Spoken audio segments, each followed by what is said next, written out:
საათი და 30 წუთია საქართველოში. თქვენ უყურებთ იმედის დღეს. მე ნანიკო არხაზარაძე. მე ნიკოლოზ სულუკიძე გახლავართ და დღევანდელ იმედის დღეში თქვენ ნახავთ.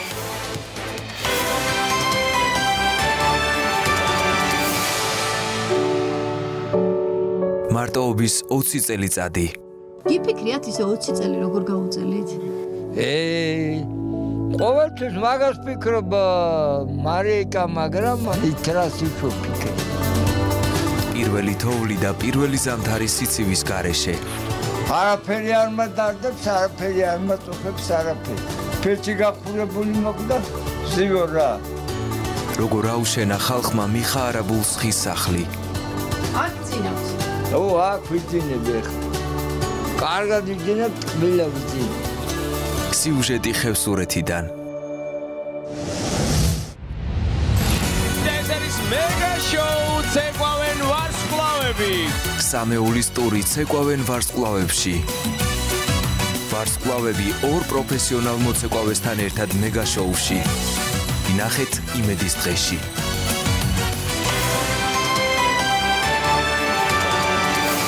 ეს იყო ჩვენი გადაცემის მთავარი თემები დღევანდელ იმედის დღეში, ასევე ნახავთ რა არის ანემია და რას ნიშნავს რკინა დეფიციტი. როდის უნდა მივმართოთ ექიმს, დეტალები იმედის დღეში.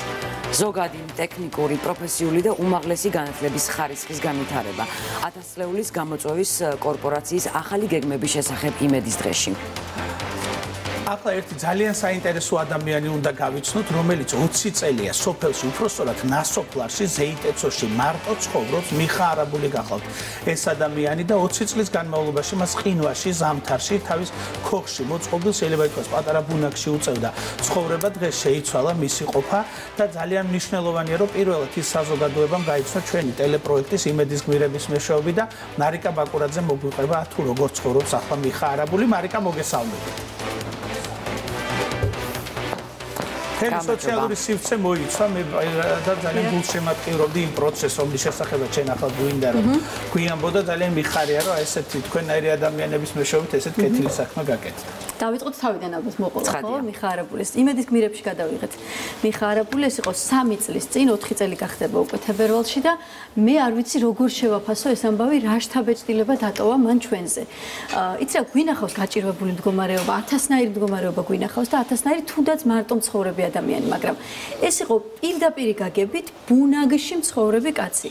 გამოთხრილ მიწაში ცხოვრობდა ეს კაცი 20 წლის განმავლობაში. აი ხედავს ახლა მაყურებელი ბუნაგს, სადაც აი ზუსტად ეს არის. აი მე ჩემი წონა და სიმაღლე ხო აშკარად ჩანს კადრში. მეც კი ნახევრად ვიყავი მოხრილი, რომ შემეღწია ამ სახლში იმისთვის რომ გადამეღო ეს კადრები და 20 წელი უბრალოდ 17 წელი გაატარა მან აი ასეთ პირობებში. ეს არის მისი სოფელი სახელწოდებით ზეისტეჩო, რომელსაც ის არტოვებს პრინციპულად, უკვე ამდენი ხანია, მას დაეხოცა მშობლები, არ ყავს არც და არც ძმა, დაინგრა მისი სახლიც და ერთადერთი გამოსავალი ჰქონდა რომ აი ესეთი მიწური გამოეთხარა, ანუ თავის ხელით გამოთხარა ეს მიწური და ერთადერთი ღუმელი ჰქონდა, რომელიც რა თქმა უნდა ვერ ერეოდა იქაურ სიცივეს. თვეების განმავლობაში ზამთარში აი ასეთ მდგომარეობაში ატარებდა ის ყოველ დღეს, რა თქმა უნდა დაუზიანდა ჯანმრთელობა და ასე შემდეგ. ეს მოხდა რამდენიმე წლის წინ, როცა გადავიღეთ იმედის გმირებში და მახსოვს, როდესაც დაუბრუნდით გადაღებიდან. ძალიან დაღლილები ვართ მე და ჩემი ოპერატორი, მელქო როსტიაშვილი იყო მაშინ ჩვენი ოპერატორი და გვიანია და მელქო მირეკავს. ვერ მივხვდი რატომ მირეკავს და მარიკაო, ეხლა სახში ვარო თბილათო და ვჭამო და ძალიან მერიდებაო ჩემი თავისო. ეს კაცი ახლა იქ მარტოში სიბნელეში როგორ ზისო. აი იმ გადაღებიდან დღემდე არ ყოფილა არც ერთი დღე, როცა ჩვენ არ გვეფიქროს მიხაზე. მართლა არ ყოფილა, აი გულწრფელად ვამბობ და მთელი ამ ხნის განმავლობაში ვის არ მივმართეთ თხოვნით. აღარ მინდა მე ახლა თანამდებობების დასახელება, მაგრამ ძალიან ბევრ ოფიციალურ პირს მივმართე და არც ერთი მომენტი არ დადგა ისეთი, რომ ვინმეს გადაეწყვეტა და მისთვის აეშენებინა სახლი. და სულ რამდენიმე ხნის წინ უცებ სოციალური ქსელით ნახეთ კადრები, როგორ იწყება სახლის შენება. შეიძლება ვაჩვენო მაყურებელს გამზიარო ეს სიხარული. მოყვები ამისობაში რა მოხდა. უბრალოდ სათაურს ვიტყვი, რომ თოვლის და ყინვის მიუხედავად სამუშაო ერთი წუთითაც კი არ შეჩერებულა. ახლა ჩვენ ერთად შეგვიძლია ვნახოთ როგორ შედება მიხა პაპას სახლი. კი, შეგვიძლია ვნახოთ, ეს არის მთის ამბები, აუცილებლად უნდა ვახსენოთ ეს გვერდი და საიტი, რომლის ორგანიზებითაც მოხდა ხალხის გაერთიანება, ხალხმა დაიწყო ფულის შეკრება. მთის ამბები და მისი ხელმძღვანელი ძალიან მნიშვნელოვან საქმეს აკეთებს ეს საიტი. მე ყოველთვის ველოდები რას დადებენ ახლა. ნამდვილად და ზუსტად მათი ხელმძღვანელობით და ორგანიზებით ხალხმა დაიწყო ფულის შეკრება, დაახლოებით მე მგონი 10.000-მდე შეიკრიბა ეს თანხა და პირველი რაც გადაწყდა ის არის რომ ხის მასალები აეტანათ სოფელში და ხის კოტეჯი შეეკრათ.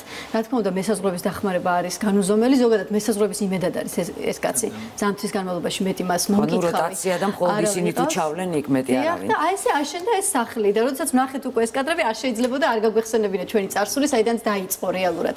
იმედის გმირებიდან მიხა პაპას ამბავი და კიდევ ერთხელ ჩავაკითხეთ მიხას უკვე 23 ნოემბერს გიორგობას ერთად მივულოცეთ. ახლა უკვე იქ არის თოვლი, იქ მოვიდა პირველი თოვლი და არის ურთულესი გზა. ჩვენ შეგვიძლია ნახოთ ის კადრები, როგორ გავიარეთ. აი, ხედავთ კადრებს, მუხლამდე თოვლში, გაუყვალავ თოვლში, აი ესე ვიარეთ დაახლოებით 4 საათი. მე კარგად მოასწარეთ მარიკა, ერთ კვირაში შესაძლებელია უკვე ვეღარც კი მისულიყავით მიხა პაპას სახლამდე. რეალურად გადაღებაზე უშუალოდ სახლში ვიყავით დაახლოებით 9 საათი. მეტი კი არა, იმიტომ რომ დანარჩენი მთელი დღე, დილის 8-დან ღამემდე დაღამებამდე სულ იყო გზა. და აი ესეთი გზით როგორღაც მივახციეთ, მიულოცეთ მას გიორგობა 23 ნოემბერი გავატარეთ მასთან ერთად და გადავიღეთ რეპორტაჟი, რომელსაც ჩვენ დავარქვით მარტოობის 20 წელიწადი. აი ვუყუროთ ახლა ეს არის დინარეზე გადასასვლელი, დათოვლილი.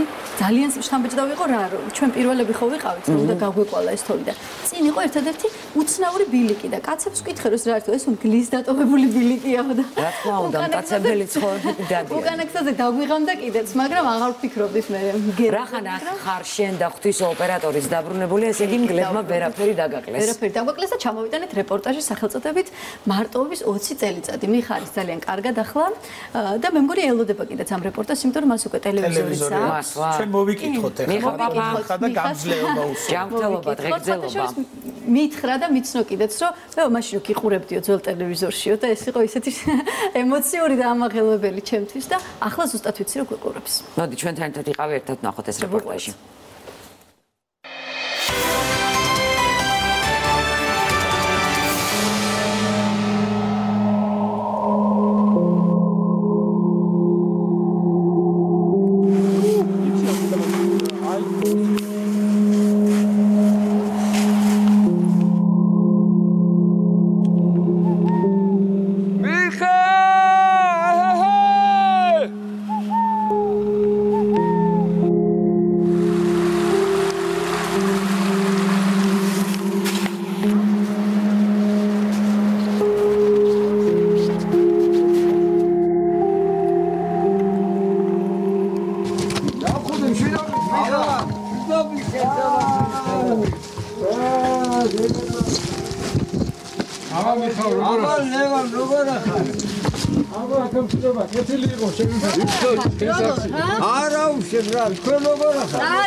მე ჩემთვის ქვემკმაობს.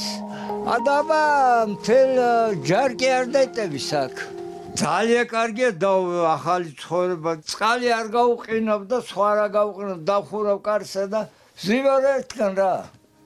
არაფერი არ მადარდებს, არაფერი არ მაწუხებს, არაფერი. ფერჩი გახურებული მოკვდა, ზივარ რა. მუხლები გამთბურები მოკვდა, ტანი გამთა. აი საჭმელს ამაზე ვაკეთებდი, გაიგე? აქ ძინავს. აქ ვიძინები ახლა. კარგად ვიძინებ, ტკბილა ვიძინებ. ეს ადამიანი ამ ადგილას არის დამკვიდრებული, ზამთარს ზაფხულაკი ზამთრებს და ფაქტობრივად არის ბატონ პატრონი ამ ტერიტორიისა. რა თქმა უნდა, აქ უნდა აშენებული იყოს სახე. ჩემეთ ამ ადამიანს ეს გარემო უყვარს, ეს არის მისი გარემო და ეს არის ძალიან ხშირად უთქვამს ხოლმე რომ მე კი წამოვალო, მაგრამ რა უყვამ ჯვარხაც რომელიც აქ რჩება. ამ ბლოკნოტში რეები წერია. ამ ბლოკნოტში მე მახსოვს ერთხელ დაგირეკეთ და რა წამოგიღოთ და ბლოკნოტი მჭირდებაო, ბლოკნოტიო ესე მითხრა. ამაში მიწერია აი ტელეფონების მისამართი რა. შენ დაგირეკა, სხვა დაურეკა, ყველა ამაში ვიღაცა იქნება საქმეზე იყოს გასული ან ადგილზე არ იყოს ან არ ეცალას და ვინ არის მკვდარძაღლი, აქ ტელეფონი უშოვა, აქ ტელევიზორი უშოვა და ეხლა გაგიჟდა და გვირეკავს და გვირეკავს. ჯობია ისევ წყნარად იყოს თქვენ. მე ჩემთვის წყნარად ვარ გაიგე. დედა რომ ყოველსა რომ მოკდე დამინტერესო არისო გულისნათეცა მოვიდა შინმიწყინოსო რა. გაიგე რა სამბობ ახლა. მე ტელევიზორში გიყურე შენ რა. მიყურე? სხვა ტელევიზორი მქონდა, ის გაჩერდა და ეგ სხვა. ის ძველი სახლი? არ მოგენატრებათ ეხლა რა თქმა უნდა, მაგრამ არა, იქ რაღა დამაწინებს მე ცივია იქ კაცო.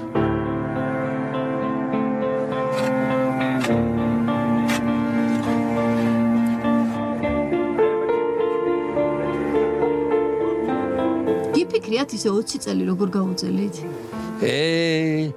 ყოველთვის მაგას ფიქრობ მარიკა, მაგრამ აბა ფიქრი რა შუაშიეს რა, რითრას იშო ფიქრით. ვერაფერს ვერ იშო ფიქრით, ვერაფერს.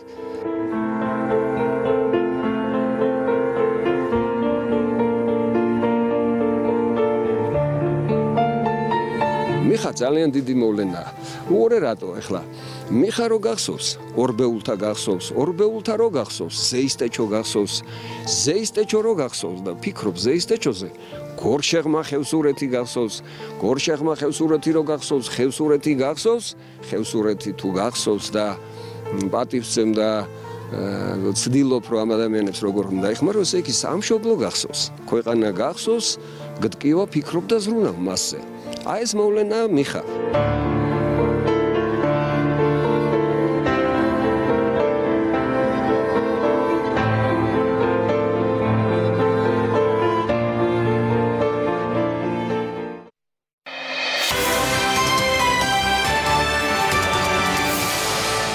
როცა გახსოვს ზეისტეჩო, ესე იგი გახსოვს ხევსურეთი, ხევსურეთი რო გახსოვს სამშობლო გიყვა. ძალიან საინტერესო იყო ბოლოს სიტყვები და მართლა თითოეული ჩვენთაგან ძვალია რომ დავეხმაროთ იმ ადამიანებს, ვისაც გვერდში დგომა ჭირდება. მარიკა, ძალიან დიდი მადლობა. ნიკოლოს იშვიათად გვახსენდება რომ დავეხმაროთ. ძალიან დიდი შრომა და ძალიან დიდი დრო დასჭირდა ამ ყველაფერს. მარიკა, კიდევ ერთხელ დიდი მადლობა. მიხა პაპა, კიდევ ერთხელ მოგესალმებით და დღეგრძელობა მინდა გისურვოთ. ახლა კი ასევე ძალიან საინტერესო თემაზე უნდა გადავიდეთ. 2005 წლიდან 2012 წლამდე საქართველოს ისტორიულ ძეგლთა დაცვისა და გადარჩენის ფონდის მიერ, რომელიც ფონდ ქართულ შექმნილია, 23.400.000 ლარის საერთო ღირებულების თანხით ძალიან ბევრი ნაგებობის სარეაბილიტაციო პროცესი დაფინანსდა. 2012 წლიდან კი სრულმასშტაბიანი რეაბილიტაციის პროექტი 19-მდე ქართულ ხუროთმოძღვრულ ძეგლს შეეხო. ახლა გვაქვს შესაძლებლობა ვნახოთ ატენის ხეობაში არსებული ტაძრები, ვიხილოთ და გავიგოთ თუ რომელი ძეგლების აღდგენითი სამუშაოები მიმდინარეობს. ვნახოთ ნინია ზვიადაძის სიუჟეტი.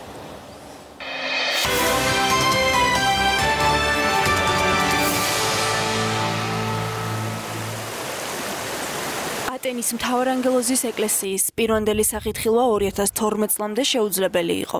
შატაკიშვილების დარბაზული ტიპის საგვარეულო სალოცავს სახურავი და აღმოსავლეთის კედელი არ გააჩნდა. შუა საუკუნეების ეს არქიტექტურული ნიმუში ატენის ხეობის ტაძრებიდან ერთ-ერთია, რომელსაც სარეაბილიტაციო სამუშაოები ჩაუტარდა და დღეს ხევის კულტურას გვაცნობს. მსგავსი ისტორია აქვს წმინდა გიორგის სახელობის ეკლესიასაც. დათარიღებულია წმინდა გიორგის ეკლესიის მშენებლობის თარიღი გვიან შუა საუკუნეებით. 2008 წლამდე ეკლესია იყო მთლიანად დაზიანებული. არ ჰქონდა სახურავი, აღმოსავლეთი და სამხრეთის კედლები იყო მთლიანად მოშლილი და 2009-10 წლებში მოხდა ეკლესიის რეაბილიტაცია. გაუკეთდა სახურავი, მთლიანად აღდგა კედლები, საკურთხევლის ნაწილი გაკეთდა. დღესდღეობით წმინდა გიორგის ეკლესია კარგ მდგომარეობაშია. უკანასკნელი 13 წლის განმავლობაში ისტორიულ ძეგლთა დაცვისა და გადარჩენის ფონდის ინიციატივით საქართველოს კულტურული მემკვიდრეობის 900-მდე ძეგლია რეაბილიტირებული და სამუშაოები ისევ გრძელდება. ძეგლებს შორისაა აწყურის ციხე და ტაძარი, ალავერდის სამონასტრო კომპლექსი, იუნესკოს კულტურული მემკვიდრეობის ნუსხაში დაცული სოფელი ჩაჟაში, ვარძიის კომპლექსი, სადაც ვიზიტორთა ცენტრი, ახალი ავტოსადგომი და ენდემური ჯიშის ვაზის გასაშენებლად შესაბამისი ტერასები აშენდა. ფონდი ქართულს დაფუძნებულია საქართველოს ისტორიულ ძეგლთა დაცვის და გადარჩენის ფონდი ძეგლებზე. მზადდება სახელმწიფოს მიერ პროექტები რეაბილიტაციის, რომელიც გადაეცემა ფონდს და 2005 წლიდან ეს უწყვეტი პროცესი, რომ ფონდის დაფინანსებით ძეგლების რეაბილიტაცია მიმდინარეობს, ძალიან ასე ვთქვათ აქტიურ ფაზაში არის ყოველწლიურად. დაახლოებით 70 მილიონ ლარამდე არის დახარჯული 2005-დან დღევანდლობამდე და ჩვენ ძალიან ინტენსიურად ვადგენთ ციებს, რომელსაც უზიარებთ ფონდს და შესაბამისად იმ ციებიდან მიმდინარეობს ფონდის მიერ თანხების გამოყოფა და ყველას შეიძლება ნახოს თავისი თვალით თუ რა პროცესები მიმდინარეობს კულტურულ მემკვიდრეობაში. კულტურული მემკვიდრეობის დაცვის ეროვნული სააგენტოს გენერალური დირექტორის თქმით, სარეაბილიტაციო სამუშაოები ადგილობრივი მოსახლეობის შემოსავლის წყაროსაც წარმოადგენს. მსგავსი პროექტების განხორციელების შედეგად კი ყოველწლიურად დაახლოებით 8000 ადამიანი საქმდება. პროცესი საქართველოს სხვადასხვა კუთხეში დღესაც მიმდინარეობს. ეს არის წეროს ღვთისმშობლის ძველი ნამონასტრალი, რამდენიმე წელია რაც აღდგა აქ სამონასტრო ცხოვრება. დიდი ტაძარი, რომელიც არის ყოვლადწმინდა ღვთისმშობლის სახელობის, რომელსაც იქეთა ნახევარი ფაქტიურად მორღვეული ჰქონდა, ჩამოქცეული იყო და მიმდინარეობს ახლა მისი აღდგენითი სამუშაოები. ერთი წელია თითქმის და კიდე ერთი წელიწად საჭიროებს დამატებით რომ დაასრულდეს. ისტორიულ ძეგლთა დაცვისა და გადარჩენის ფონდის მომავალი წლის გეგმაში კიდევ 100 კულტურული მემკვიდრეობის ძეგლის სარეაბილიტაციო სამუშაოები იგეგმება.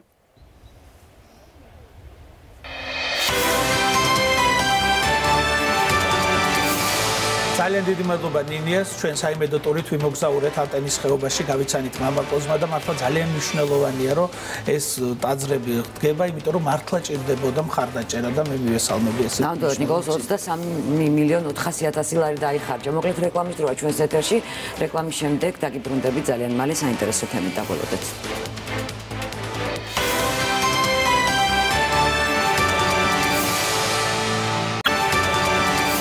იმედის და პირდაპირ ეთერში აგრძელებს მუშაობას და ჩვენ ახლა ძალიან მნიშვნელოვან და სერიოზულ თემაზე ვაგრძელებთ საუბარს. განათლების სისტემა ერთ-ერთი ყველაზე პრიორიტეტია ჯანსაღი მომავლისათვის და 1000 ლეულის გამოწვევის ფონდი აგერ უკვე კარგახანია დაახლოებით 140 მილიონს ხარჯავს ამ მიმართულებით. ამერიკის მთავრობის მიერ არის ეს თანხა გამოყოფილი და ამის შესახებ 1000 ლეულის გამოწვევის ფონდის საზოგადოებასთან ურთიერთობის დირექტორი ბატონი გიორგი კოპალეიშვილი და ასევე კოალიცია განათლება ყველასათვის თავმჯდომარე ქალბატონი ირინა ხანთაძე ისაუბრებენ. მოგესალმებით. ძალიან დიდი მადლობა რომ მოხვედით ჩვენთან სტუმრად. 140 მილიონი დოლარი ეს საკმაოდ დიდი თანხაა და მოდი პირველ რიგში რომ ვთქვათ, რაში იხარჯება ეს თანხა.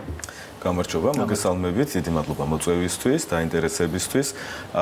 ნამდვილად სოლიდური თანხაა, რომელიც არის ამერიკის მთავრობის საჩუქარი საქართველოს მოსახლეობისთვის და საქართველოს მთავრობასთან ერთად ხორციელდება 140 მილიონი დოლარის კომპაქტის ფარგლებში საგანმანათლებლო პროექტების განხორციელება, რომელიც ითვალისწინებს საინჟინრო საბუნებისმეტყველო ტექნოლოგიური განათლების ხარისხის გაძლიერებას, ეგრეთ წოდებულ STEM განათლებას. და მიმართულებები არის ზოგადი, პროფესიული და უმაღლესი განათლების დარგების გაძლიერებაში. ანუ ზოგადად ეს ფული ხმარდება განათლების ხარისხის ამაღლებას. მე როგორც ვიცი, თქვენ რეგიონებში უკვე 58 სკოლას ჩაუტარეთ რეაბილიტაცია, კიდევ დარჩენილი გაქვთ რაღაც კონკრეტული რაოდენობა, თუმცა საინტერესოა, რის მიხედვით იცევთ სკოლებს, რომელსაც უტარეთ რეაბილიტაციას. დიახ, უკვე 58 სკოლის სრული რეაბილიტაცია ჩატარდა საქართველოს რეგიონებში. აქ აღნიშნავ, რომ თბილისში არ ვახორციელებთ რეაბილიტაციას, ხოლო რეგიონებს ეხება. შაბათს ჩვენ მქონდა საქართველოს პრემიერ-მინისტრთან და განათლების მინისტრთან ერთად გავხსენით კახეთის მე-9 საჯარო სკოლა და წელს კი 28 სრულად რეაბილიტირებული სკოლა გაიხსნა 58-დან, სადაც უკვე ბავშვებს აქვთ ხელმისაწვდომობა უსაფრთხო გარემოსთან და უფრო კარგ გარემოში რომ მიიღონ განათლება. სკოლების შერჩევა ხორციელდება, რა თქმა უნდა, თვითონ მდგომარეობიდან გამომდინარე, სკოლების ინფრასტრუქტურის მდგომარეობიდან გამომდინარე, შერჩევა ხდება განათლების სამინისტროსთან მჭიდრო პარტნიორობით და თავად 1000 ლეულის გამოწვევის კორპორაციის სპეციალურად შემუშავებული ინდიკატორებით. ეს ძალიან შორს აგვიყვანს ახლა. თუმცა კარგ საქმეს ემსახურებით ეს ფაქტია, იმიტომ რომ ზრუნავთ განათლებაზე, რომელიც ფაქტობრივად ყველაზე მეტად ჭირდება ქვეყანას. მოდით ახლა ვისაუბროთ პროფესიულ განათლებაზე, რომელიც მე ვფიქრობ ძალიან მნიშვნელოვანია, მით უმეტეს ისეთი მენტალობის მქონე ქვეყნისთვის, როგორიც საქართველოა, სადაც უდიპლომო სასიძოზე ფილმებსაც კი იღებენ. აი ხა ჩვენ კადრშიც ვნახეთ და დარწმუნებული ვარ, ისაუბრებთ იმ მიმართულებაზე, რა კუთხით ხდება სტიმულირება, როგორც საზოგადოების, ისევე დაფინანსებით, რომ პროფესიული განათლება იყოს წარმატებული. ნამდვილად ჩვენ ვცდილობთ, რომ დავარღვიოთ ის სტერეოტიპი, რაც არსებობდა და უკვე ფაქტობრივად ირღვევა და უფრო მეწი წლებია უკვე ამაზე ვსაუბრობთ. 12 მილიონი დოლარის გრანტია გაცემული იმისთვის, რომ შექმნილიყო ახალი და განახლებულიყო სასწავლო პროგრამები. სულ არის 51 მეტი განახლებული პროგრამა, მოთხოვნა ძალიან მაღალია. დღემდე უკვე ჩვენს პროფესიული განათლების პროგრამებში 1000-მდე მოსწავლე სწავლობს და მიმართულება აქაც არის საინჟინრო საბუნებისმეტყველო STEM დარგებზე. ისევ STEM-ზე ვსაუბრობთ. თუმცა გამომდინარე საქართველოს ეკონომიკური პრიორიტეტიდან ჩვენ ვახორციელებთ ასევე სოფლის მეურნეობის და კულტურის უბრალოდ hospitality business-ის მიმართულებით განვითარებას. თუმცა მოდი STEM-ს დაუბრუნდეთ და მე ქალბატონ ირინას მინდა ვკითხო, მოდი მაყურებელს აუხსნო ზოგადად რას მოიცავს STEM-ი, რას ნიშნავს? დიდი მადლობა. STEM-ი მოიცავს ზუსტი მეცნიერებების, საბუნებისმეტყველო მეცნიერებების, ტექნოლოგიური განათლებისა და საინჟინრო განათლების, ესე ვთქვათ, ინტეგრირებულ მიდგომას, ანუ გულისხმობს, რომ ამ მიმართულებით ინტერდისციპლინური მიდგომით ხდებოდეს ამ საგნების სწავლება რაც აქამდე არ ხდებოდა, ხო? რაც ნაკლებად იყო ასეთი მიდგომა, ესე ვთქვათ, ქართულ რეალობაში. ვფიქრობ, რომ ამ პროექტმა ძალიან მნიშვნელოვანი საფუძველი ჩაუყარა STEM-ის მიმართულებით განათლების დანერგვას ქართულ სკოლებში და შესაბამისად, რა თქმა უნდა, მოახდინა ამ მიმართულების პოპულარიზაციაც. თუ ვნახავთ ჩვენ როგორი არის მოთხოვნა პროფესიებში, ვნახავთ, რომ STEM-ის მიმართულებით მოთხოვნა პროფესიებში ყველგან ძალიან მზარდია შედარებით სხვა სფეროებთან და ვფიქრობთ, რომ საქართველოს ეკონომიკის სტაბილური და ესე ვთქვათ ინოვაციური განვითარებისთვის ძალიან მნიშვნელოვანია ამ მიმართულებით პროფესიების განვითარება, პოპულარიზაცია და აუცილებელია, რომ ეს ხდებოდეს სკოლიდანვე. და ბავშვების მხრიდან თუ არის დაინტერესება, თუ მოსწონთ მათ ეს STEM-ი, რომელიც ჯერ ახალია ჩვენთვის. ჯერჯერობით ეს მეგონი პრობლემურია, ხო? თუმცა მზარდია ინტერესი, ამის დასტური ისიც არის, რომ მასწავლებლის ეროვნული ჯილდოს ფინალისტებს შორის ყავს არაერთი მასწავლებელი, რომელიც ძალიან წარმატებით ეწევიან ამ მიმართულებით საგანმანათლებლო აქტივობას, პროგრამებს თავიანთ სკოლებში და ვფიქრობ, მათი საქმიანობაც კარგი დასტურია, რომ ძალიან მნიშვნელოვანი საფუძველი უკვე ამ მიმართულებას ჯაყრილი აქვს.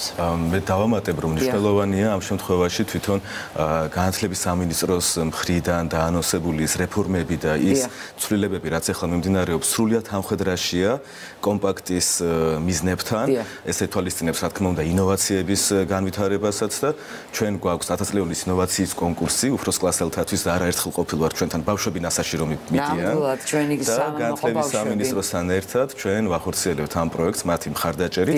აქაც ამერიკის მთავრობა არის ძირითადი ინვესტორი, ესე ვთქვათ, ამერიკის შეერთებული შტატების საელჩო აფინანსებს ამ პროექტს და ის ინოვაციები და ტექნოლოგიური განვითარება, რაც მნიშვნელოვანია რეფორმებისთვის და რა რეფორმებიც ახლა მიმდინარეობს სამინისტროს მხრიდან, მინისტრის მხრიდან, ჩვენ თანხმდრაში ვართ და ერთმანეთს აბსოლუტურად ზუსტად ჯდება კომპაქტი და საქართველოს, ანუ ამერიკის და საქართველოს პარტნიორობა და სტრატეგიული ურთიერთობა ზუსტად ამ კომპაქტით არის გამტკიცებული. თუმცა ამის გარეშე ჩვენ ვერ დავეწევით სოფლიოს, იმიტომ რომ ტექნოლოგიების ერა არის ახლა 21 საუკუნე.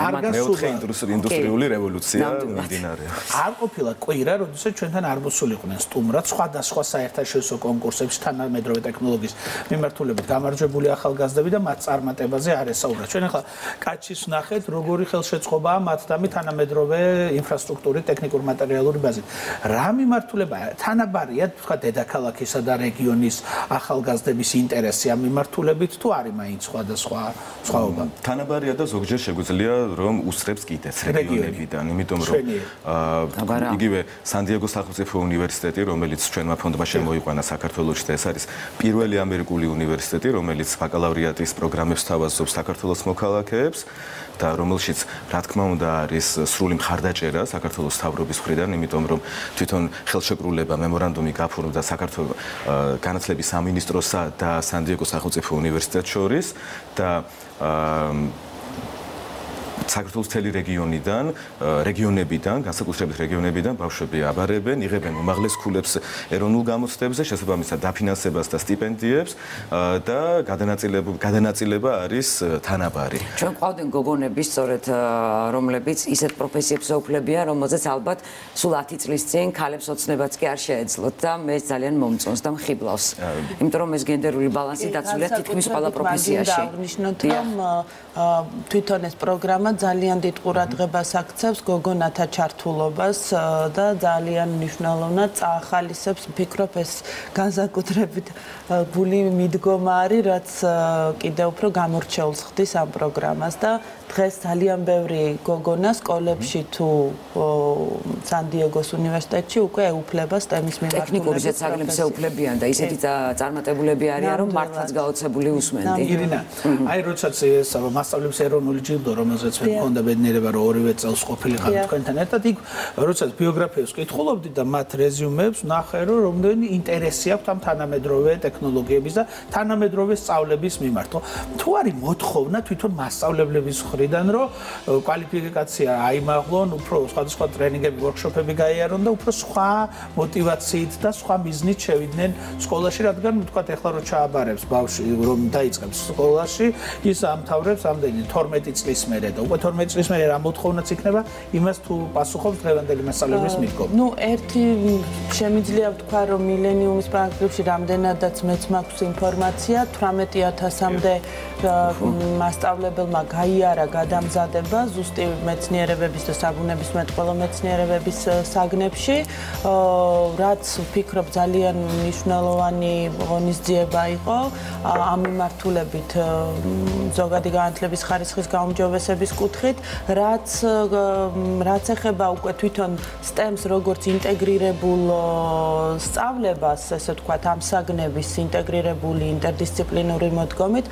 დღესდღეობით იმ რაოდენობით მასწავლებელი სამწუხაროდ ჯერჯერობით არ არის, ფიზიკურად არ არის, მაგრამ გვაქვს არაჩვეულებრივი კერები ძალიან ბევრ სკოლაში უკვე საქართველოში და ვფიქრობ, ეს არის, ასე ვთქვათ, ძალიან მნიშვნელოვანი პროგრესი, რაც ბოლო წლებში მოხდა. გეთანხმებით, ახლა ვიდრე თქვენ საუბრობდით, მაყურებელი ხედავდა პრაქტიკულ სწავლებას, თუ როგორ გარემოში უწევთ ბავშვებს სწავლა. ეს არის კოლბები, სპეციალური სათვალეები, აღჭურვილი კლასები, ანუ ეს ყველაფერი არის იმ 140 მილიონში, ხო? ეს ყველაფერი არის იმ 140 მილიონში და ყველა სკოლა აღჭურვილი, ანუ 58 და დანარჩენი 91, რომელსაც ანალოგიურად იქნება. ანალოგიური, ეს არის სტანდარტი, ეს არის სრული რეაბილიტაციის სტანდარტი, ჩვენ ვიყენებთ საერთაშორისო სტანდარტებს, როგორც რეაბილიტაციის, ასევე მოწყობის და ეხლა უნდა ერგავთ ასევე მოვლაპატრონობის სისტემას და რაც ეხება რაც მნიშვნელოვანი არის ძალიან და რაც ეხება უკვე საბუნებისმეტყველო ლაბორატორიებს, ყველა სკოლა აღჭურვილი არის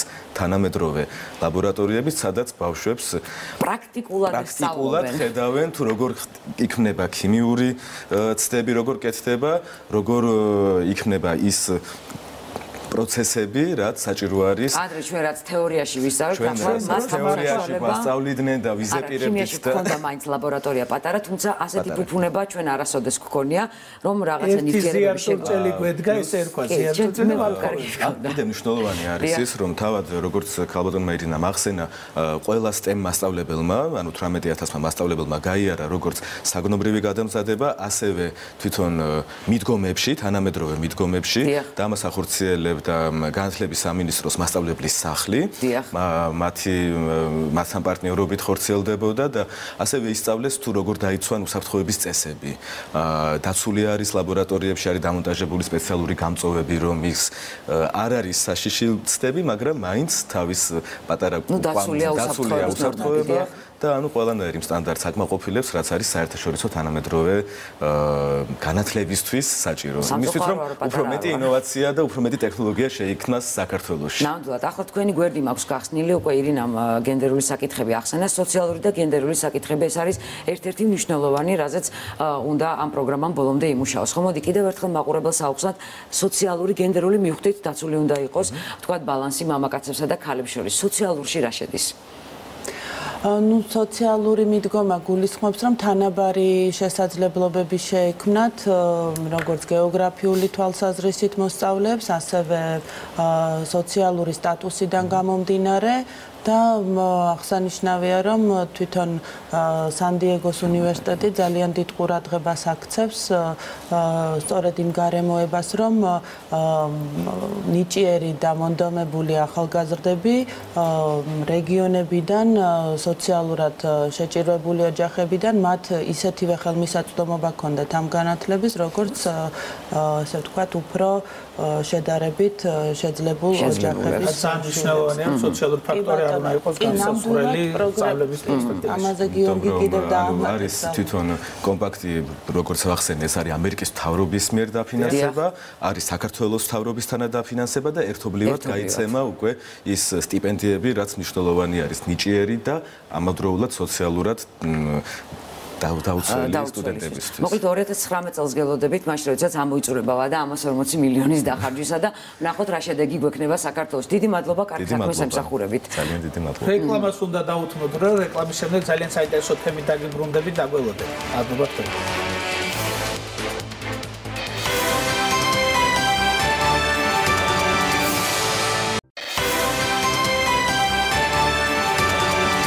იმედის დღე დაბრუნდა პირდაპირ ეთერში გადაცემა სამედიცინო თემით ვაგრძელებთ. ჩვენთან სტუმრადაა აკადემიკოს ფრიდონ თოდუას სამედიცინო ცენტრის ონკოლოგიისა და ჰემატოლოგიის დეპარტამენტის ექიმი, ჰემატოლოგი ქალბატონი მაია ანანიაშვილი. გამარჯობა. დიდი მადლობა მობრძანებისთვის. ვიდრე გადავალთ საუბარზე, მოდი ვნახოთ რეპორტაჟი და შემდეგ ვისაუბროთ.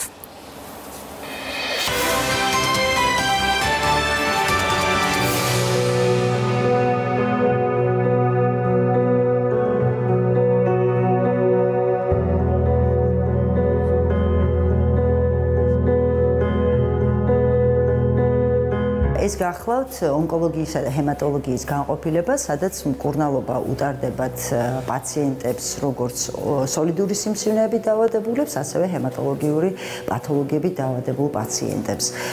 ყოველდღიურად აქ შესაძლებელია დაახლოებით 60-მდე პაციენტმა მიიღოს მედიკამენტოზური მკურნალობა, როგორც ამბულატორიულ პირობებში, ასევე სტაციონარის პირობებში და ძალიან მნიშვნელოვანია და უნდა ითქვას, რომ ჩვენ გვაქვს ინდივიდუალური ზონები პაციენტებისთვის, სადაც მყუდრო გარემოში შესაძლებელია მათ ჩაუტარდეთ მედიკამენტოზური მკურნალობა. ეს სწორედ ეს გახლავთ ჩვენი ინდივიდუალური ზონა.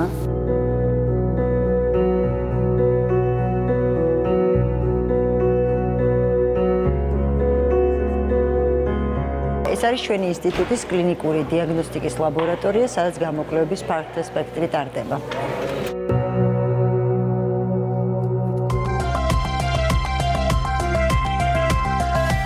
ჩვენი ლაბორატორია აღჭურვილია ყველა სახის თანამედროვე აპარატურით, რომელიც საჭიროა პაციენტების კვლევისთვის, განსაკუთრებით მნიშვნელოვანია ჰემატოლოგიური პროფილის პაციენტებისთვის. ეს გახლავთ ბიოქიმიური ანალიზატორი, ანალიზატორში ჩატვირთულია სისხლი, სადაც განხორციელდება კვლევა იმ პაციენტებისთვის, რომელიც საჭიროებენ ჰემატოლოგიური პროფილის კვლევას.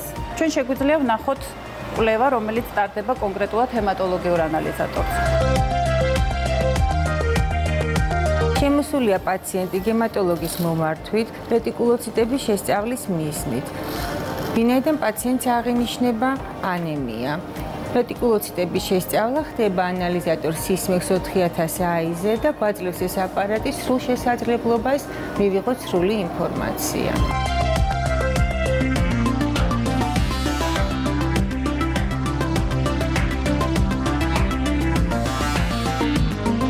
ეს არის იმუნოლოგიური ლაბორატორია, რომელიც აღჭურვილია უახლესი სრულად ავტომატიზირებული ანალიზატორით. აღნიშნული ანალიზატორი ასრულებს პოლიპროფილურ გამოკვლევას ყველა ტიპის პაციენტისთვის, მათ შორის ჰემატოლოგიური პროფილის პაციენტებისთვის.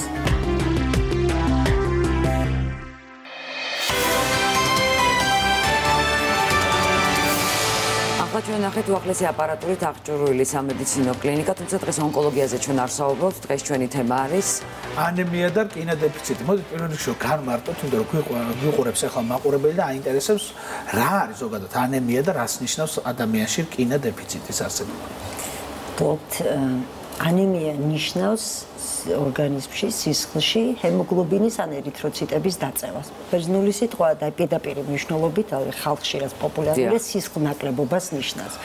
საკმაოდ დიდი ჯგუფია დაავადებების თუ არც მდგომარეობაა, შეიძლება ასე ითქვას, რომელიც სხვადასხვა მიზეზით შეიძლება იყოს გამოწვეული, ამიტომაც კლასიფიკაცია, რაც არ არსებობს დღეს მრავალფეროვანი არის, რომლებშიც აი დაავადების დაჯგუფება ეტიოლოგიის, პათოგენეზის გამომწვევის მიხედვით არის შესაძლებელი. და ერთ-ერთი სწორედ აი თქვენ რკინის დეფიციტი ახსენეთ, დეფიციტურ ანემიების ჯგუფს მიეკუთვნება, რაც იმას ნიშნავს, რომ ელემენტი რკინა, რაც ყოველთვის ცნობილია, დაკლებულია ორგანიზმში და შედეგად ვითარდება სწორედ ეს რკინა დეფიციტური ანემია.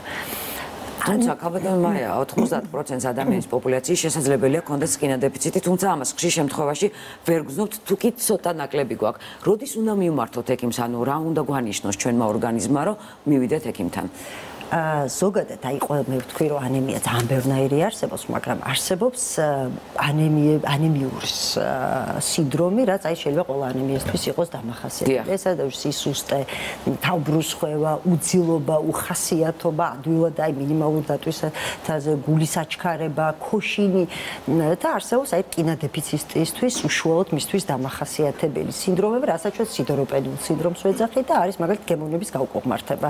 მოდის პაციენტი გეუბნება რაღაცა ყინული მიყვარს, ყავის მარცვალი მიყვარს, ოხრახუში მიყვარს, ამას ძალიან დიდი. ანუ თავდაყირადგება ჩვენი გემოვნება, ყველაფერი იცვლება?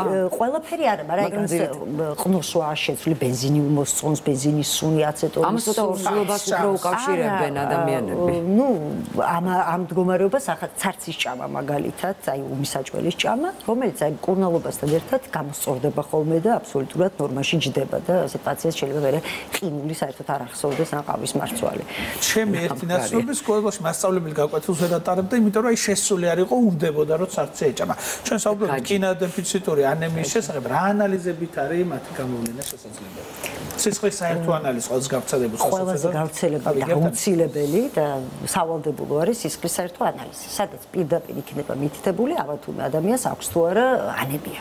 დაბალია ერითროციტი, დაბალია ჰემოგლობინი. შემდეგ უკვე რა აი სისხლის საერთო ანალიზის მიხედვით როგორი ერითროციტი, ამის საშუალებას ჩვენ უკვე თანამედროვე აპარატურა გვაძლევს, რომ გავსაზღვროთ სისხლის საერთო ანალიზით, რა ფორმის არის ერითროციტი, შემცირებულია მასში ჰემოგლობინის მაჩვენებელი თუ არა, რომლის მიხედვითაც უკვე აი დამატებით კვლევებს ვაკეთებ, ბიოქიმიურ კვლევებს ვაკეთებ, უკვე სრულყოფილი დიაგნოზისთვის. და მკურნალობა როგორია ამ შემთხვევაში, თუ კი დაუდგინდა ადამიანს რეალურად რკინა დეფიციტი? თუ ჩვენ დავადასტურებთ ამას ოფიციალურად აი საბუთო ანალიზებით, რომ ეს არის რკინა დეფიციტური ანემია, მაშინ მკურნალობა რა თქმა უნდა არის რკინის პრეპარატი. იმის მიხედვით რა სიღრმის ანემიასთან გვაქვს საქმე, შეიძლება იყოს ტაბლეტირებული ფორმა, კუნთის ფორმა, ინტრავენური ფორმა. გააჩნია ალბათ. გააჩნია სიღრმის ანემიის, სიღრმის გააჩნია, მაგრამ აუცილებლად დავუძენ იმას, რომ არავითარ შემთხვევაში რკინა დეფიციტური ანემიის მკურნალობა ძალიან პოპულარულია, პაციენტები მოდიან და აი ჭარხალის წვენი დავიეს. ხადია ხალხურად კურნალობთ ხშირად. ხო, ღვიძლი. იცით რა, ღვიძლი ძალიან სასარგებლოა, ბევრი არის მასში რკინის შემცველობა, ვაშლში, მაგრამ იმ რაოდენობით მაინც არ არის, რომელიც დაუშვათ რკინა დეფიციტური ანემიის ამბავი. მაგრამ სანამ რკინა დეფიციტურამდე მივა საქმე და სისხლის საერთო ანალიზმა გვაჩვენა, რომ ჩვენ დაბალი გვაქვს ჰემოგლობინი, მაშინ თუ არის ეფექტური, რომ მივიღოთ, თქვათ, აი ეს პროდუქტები, რომელიც ახლა ნანიკომ ჩამოთვალა. სწორი კვება ძალიან მნიშვნელოვანია, იმიტომ რომ თუ ჩვენ არ გვაქვს ანემია, რა თქმა უნდა, ყოველდღიურად ჩვენ გვჭირდება რკინით ორგანიზმის შევსება, რომ არ განვითარდეს ანემია. ანუ სწორი რაციონი შესაძლებელია იყოს პრევენცია რკინა დეფიციტისა, ხო, სამომავლოდ. ანუ ერთ-ერთი მიზეზი არის აი სწორედ კვება. რასაც ჩვენ ვეძახით აი ალიმენტურ ფაქტორს. შეიძლება ადამიანი ღებულობდეს, აი სწორედ იკვებებოდეს, არ ქონდეს და არ დიეტობდეს და კიდე სხვა მიზეზები არ იყოს, მაგრამ პრობლემა იყოს ათვისება ორგანიზმში მისი. ან მესამე ვარიანტია, როდესაც კარგად ვიკვებები, კარგად ვითვისებ, მაგრამ კარგავ. დიახ. კარგავ, ანუ სისხლის კარგვით შესაძლებელია განვითარდეს რკინის დეფიციტი. თუმცა ორსულობაში არის ალბათ ყველაზე ხშირად, როდესაც ქალები რკინა დეფიციტით გამოირჩევიან, ხო, მათ იცვლებათ გემოვნება, მათ ტკივათ თავი. რატომ ხდება ორსულობის დროს, რომ კარგავ ხანდეს სისხლს? მეტი არის რკინაზე მოთხოვნა იზრდება და შესაბამისად რკინის ანუ ორსულები სწორედ აი რკინა დეფიციტური ანემიისში აი რისკ ჯგუფს მიეკუთვნებიან. ყველაზე ხშირად ორსულს როგორც მესმის ხოლმე აკეთებინებენ ანალიზს კინოდეფიციტზე. ძალიან დიდ პროცენტში არის ხოლმე რკინის დეფიციტი და ესეც რა თქმა უნდა ორსულობის პერიოდში შესაძლებელია რკინის პრეპარატით და გარდა კინოდეფიციტური ანემიისა დაავადების კიდე რა მიმართულებებს კურნალობთ ჰემატოლოგიური კუთხით თქვენს კლინიკაში? იქიდან გამომდინარე, რომ ჰემატოლოგია საკმაოდ დიდი დარგია და მარტო ანემიას არ მოიცავს, ეს არის ონკოჰემატოლოგია და არის კოაგულოპათიები, რა თქმა უნდა, ჩვენს კლინიკაში როგორც ანემიებს, ისევე კოაგულოპათიებს და ონკოჰემატოლოგიურ დაავადებებსაც ვკურნალობთ. ანუ ხდება ამ დაავადებების დიაგნოსტიკა, მათი მკურნალობა და რაც თავი შემდგომი მართვა. ნუ ერთი რაც მივხვდი, ის არის სიმპტომები, რაზეც მაყურებელმა ყურადღება უნდა გაამახვილოს. ეს არის თავბრუს ხვევა, ალბათ გემოვნების შეცვლა, ხომ, სისუსტე, პულსაციის აჩქარება, თუ კი რაიმე მინიმალური მოძრაობა გააკეთა. ამ შემთხვევაში ჩვენ უკვე უნდა მივმართოთ ჰემატოლოგს, რომ დავადგინოთ რაშია საქმე. ხო, ანუ ეს თქვენ ხარ ჩამოთვალეთ, ის სიმპტომებია უკვე, რომელიც შესაძლებელი უკვე ღრმად გამოხატული ანემიის დროს იყო ეს, იმიტომ რომ შესაძლებელია ადამიანს საერთოდ არ კონდეს გულის აჩქარება და უშუალოდ გადაადგილების დროს კიბეზიას, მაგრამ მაინც კონდეს ანემია.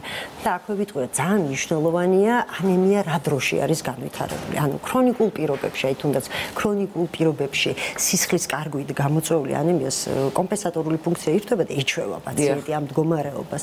რაც დაუშვათ განსხვავდება აი სწრაფად დაუშვათ ეჯერად და დაკარგული სისხლის შემთხვევაში შეიძლება ბევრად უფრო მაღალი კონდეს პაციენტს ანემია, ჰემოგლობინი, მაგრამ უფრო გამოხატული იყოს ეს კლინიკა, რაც ახლა თქვენ ჩამოთვალეთ. თუმცა სეზონურობაც ახასიათებს და სეზონურობაზე როგორ მოგახსენოთ, მაგრამ ნუ ნებისმიერი აი ესეთი ჩივილი თქვენ რაც თქვით ახლა დაუშვათ სისუსტეა, ადვილადაღლა, ეს არის უკვე ნიშანი იმისა, რომ სასურველია გაკეთდეს სისხლის საერთო ანალიზი. თუმცა ამის მიზეზი შეიძლება იყოს რა თქმა უნდა სხვა რამ. ძალიან დიდი მადლობა, წარმატებებს გისურვებთ და მთავარია ჯანსაღი და ყველაფერი კარგად იქნება. დიდი მადლობა.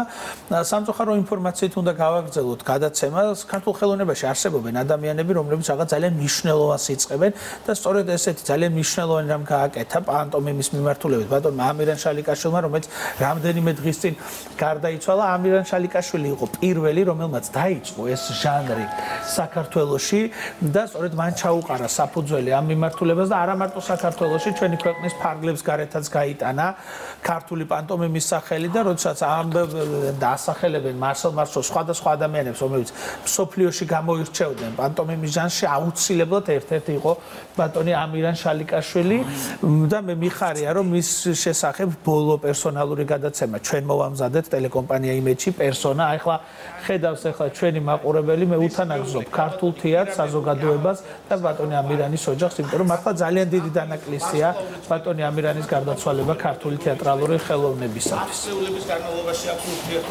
არა მარტო ქართულისთვის, ნიკოლოზ, ვიტყვი რომ სხვა მასშტაბის ადამიანი წავიდა. არა მარტო ლოკალური საქართველოსთვის, არამედ მე მგონი მთელი მსოფლიოსთვის.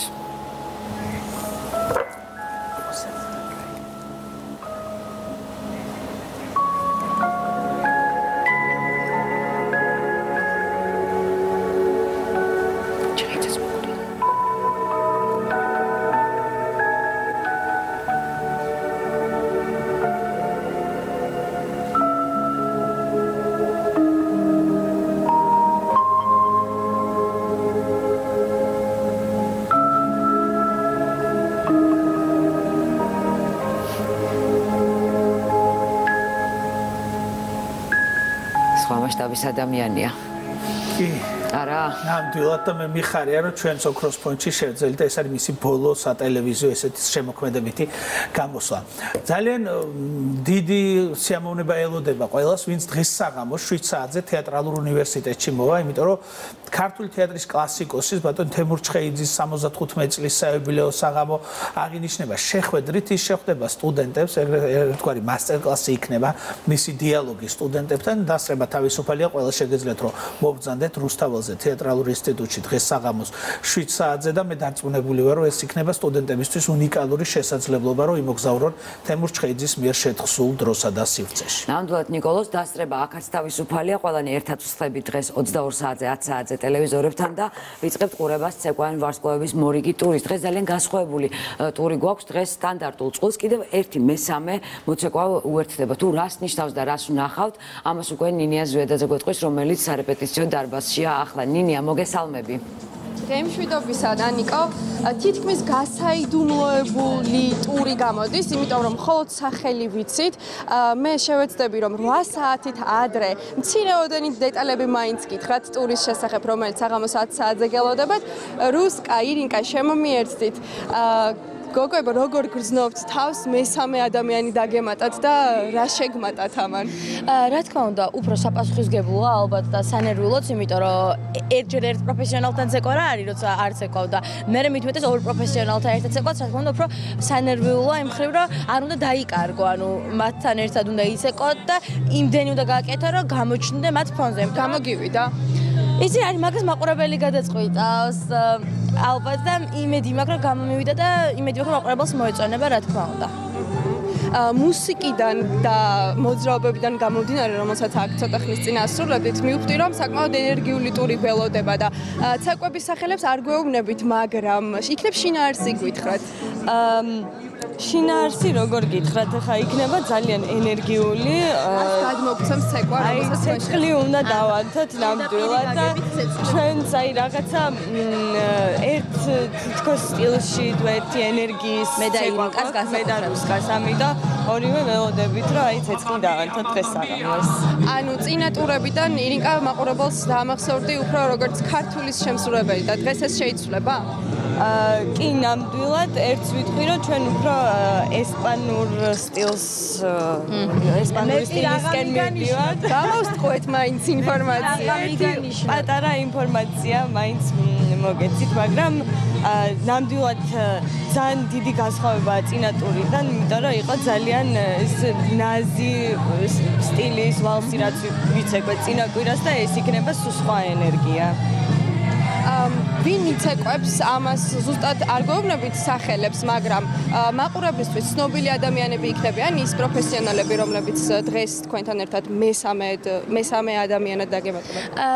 ზოგადად, ანუ გვემატებიან პროფესიონალები, რომლებიც ჩვენ გუნდში მუშაობენ, ანუ ჩვენი პროფესიონალები, რომლებიც თქვა ჩემთან ერთად იაკობიც ეკავს ამას ერთად ოთო, ხო?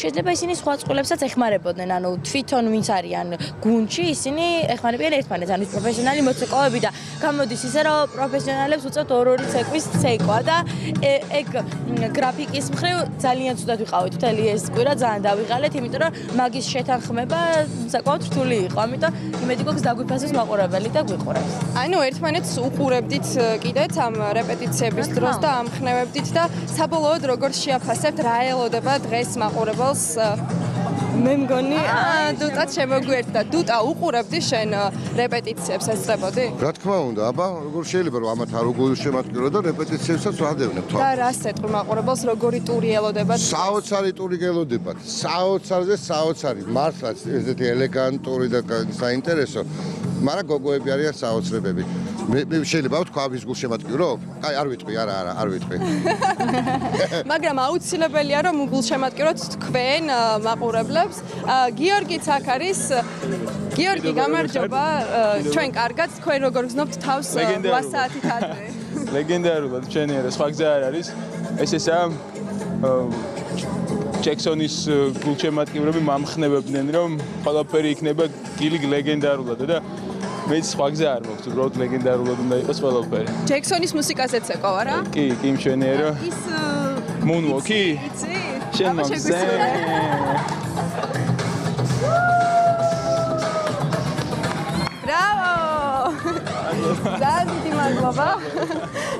ძალიან დიდი მადლობა გოგოებო გაყიდე ილეთი ეს ილეთი ისედაც გაყიდული იყო მე მგონი მას უკვე გაიყიდა ეს შეუფასებელი იყო ძმა